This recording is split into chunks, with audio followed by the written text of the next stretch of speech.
1800년대 후반 나일강 중류 지역에서 땅속에 묻힌 고대 도시가 발굴되기 시작합니다.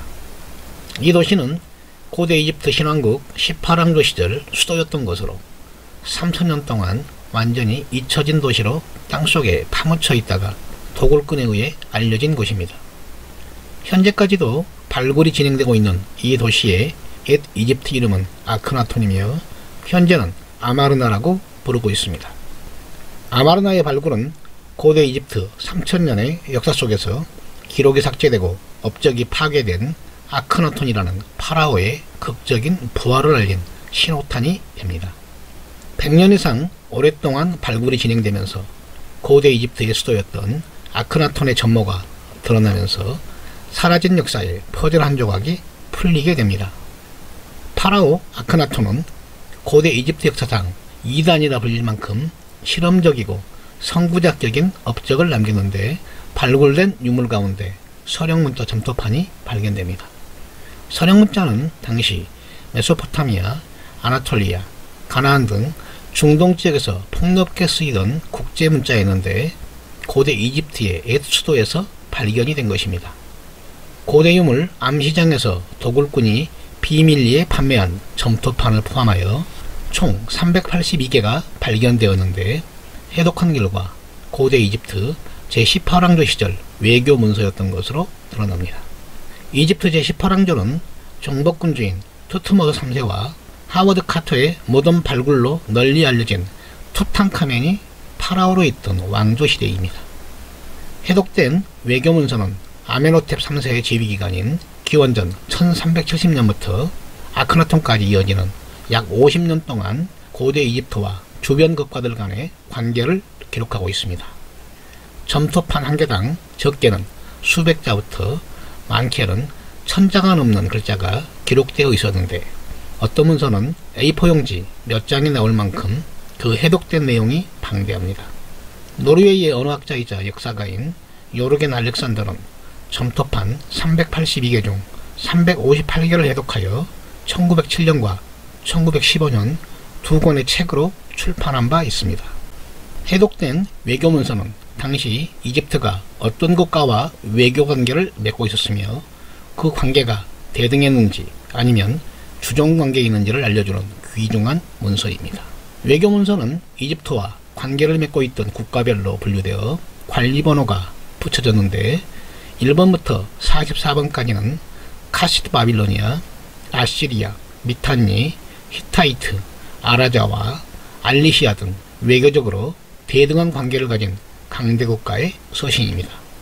우리에게 잘 알려지지 않았던 아라자와와 알리시아가 이집트와 대등한 외교적 관계를 맺고 있었던 것을 보면 아직 히타이트가 확장을 시작하기 전이라는 것을 알 수 있습니다. 나머지 대부분은 이집트의 지배력이 미치던 가나안 도시국가들의 왕이 파라오에게 보낸 서신들로 첫 시작은 당신의 종은 파라오의 말에 7번 절함으로 충성을 맹세합니다 라는 문장으로 시작합니다. 이집트 파라오에게 서신을 보낸 가나안의 도시는 약 30개 정도인데 우리가 알만한 아무르, 카트나, 비블로스, 시돈, 티레, 카데시, 다마스쿠스, 무깃도, 게제르 등 이미 알려진 도시들과 구약에 등장하는 예루살렘, 세켐 등 가나안을 대표하는 도시가 총 망라되어 있습니다. 특히 비블로스와 주고받은 서신이 38개로 가장 많은데 이집트가 레바논 삼남을 확보하기 위한 전초기지인 비블로스에 대한 관리가 철저했음을 알 수 있습니다. 서신 1번부터 14번까지는 바빌로니아 왕과 파라오가 주고받은 서신인데 간략히 요약하면 서로의 안부를 묻고 결혼동맹을 제안하는 내용과 보내온 여자들이 못생겼다는 불평불만 그리고 보내려면 아름다운 여자를 보내줄 것을 요구하며 가구를 선물로 보냈다고 기록합니다. 고대에도 결혼동맹은 가장 중요한 외교의 한 축이었으며 여자가 못생겼다는 불평불만을 기록한 것을 보면 고대로부터 미인은 중요한 외교적 자산이었다는 것을 알 수 있습니다. 서신 8번은 바빌론 왕이 파라오에게 보낸 문서인데 그 내용 중 일부를 인용하면 가나안은 당신의 영토이며 그 땅의 왕들은 당신의 종입니다. 나는 당신의 땅에서 물건을 빼앗겼습니다. 그들을 조사해서 물건값을 되돌려 주시기 바랍니다. 내 종들을 살해한 그들을 징벌하여 피해 복수를 해주십시오. 만약 당신이 이들을 죽이지 않으면 우리의 관계를 해치게 될 것입니다. 라고 기록하여 서로 대등한 관계에서 자신의 입장을 담담히 표현합니다. 서신 15번부터 16번은 아시리아 왕이 파라오에게 보내는 서신인데, 내가 아슈리아 왕이 되었습니다.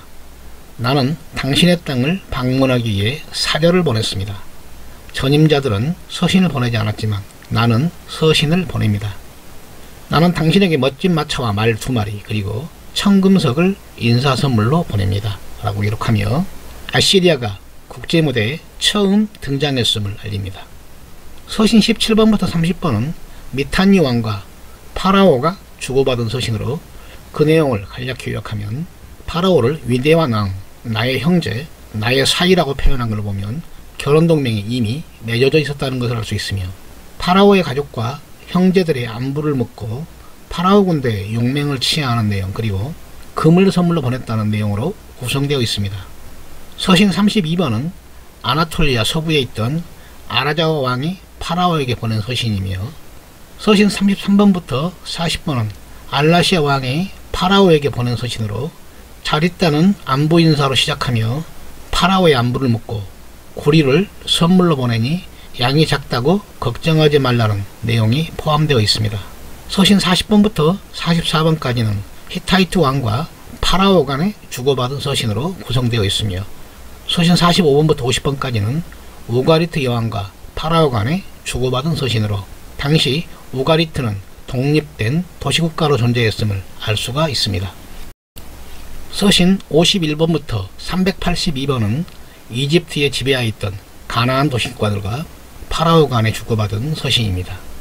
서신 244번은 무깃도 왕이 파라오에게 보낸 서신으로 당신의 종은 파라오의 발에 7번 절함으로 충성을 맹세합니다. 파라오께 사실을 구합니다. 파라오께서 군대를 철수하자 세켐 왕이 습격하는 것을 멈추지 않습니다. 우리는 양털을 깎을 수도 없고 세켐이 두려워 떠나지도 못하고 있습니다. 파라오께서 무깃도로 군대를 파견하여 힘을 실어 주십시오. 무깃도 백성들은 이미 배고픔과 질병으로 고통받고 있습니다. 청컨대 100명의 군사를 보내 무깃도를 세켐으로부터 보호해 주시길 바랍니다. 서신 254번은 세켐 왕이 파라오에게 보낸 서신으로 당신의 종은 파라오 발에 7번 절함으로 충성을 맹세합니다. 나는 파라오의 서신을 받았습니다. 파라오의 염려는 근거가 없습니다. 나는 파라오의 땅을 위협할 만한 힘이 없는 보잘것없는 사람입니다. 무깃도 왕이 사악한 거짓말로 나를 모함하고 있습니다. 나는 항상 파라오의 충성스러운 종이었으며 현재도 그러합니다. 위 두 서신으로 볼 때 가나안의 도시국가들이 파라오에게 충성 경쟁을 하고 있음을 알 수가 있습니다. 서신 286번은 아부드 헤바 왕이 파라오에게 보낸 서신으로 당신의 종은 파라오의 발에 7번 절함으로 충성을 맹세합니다. 나는 왕궁에서 게제르 왕으로부터 충성스럽지 못하다는 말로 명예가 훼손당했습니다. 나는 지위를 부모로부터 받은 것이 아니라 파라오에게 받은 것임을 잘 알고 있습니다.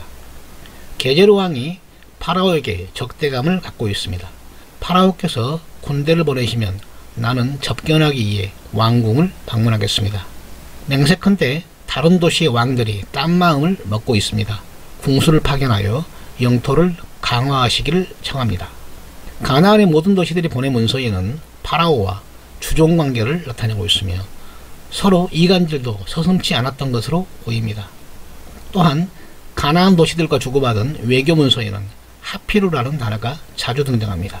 하피루는 당시 이집트의 반기를 들던 반란 세력을 의미하는데, 투트모스 3세에게 가나안 연합군이 무깃도 전투에서 패배한 후 지배를 받기 시작했는데 몇십 년 만에 식민 지배에 심각한 균열이 발생했다는 것을 알 수가 있습니다. 실제로 가나안 지역에 대한 이집트의 지배력은 계속 약화되었으며 아나톨리아의 강대한 세력이던 히타이트가 미탄니를 멸망시키고 세력을 확장하자 람세스 2세는 이를 저지하기 위해 군대를 동원하여 카데시 전투를 치르지만 승리하지 못하고 패퇴합니다.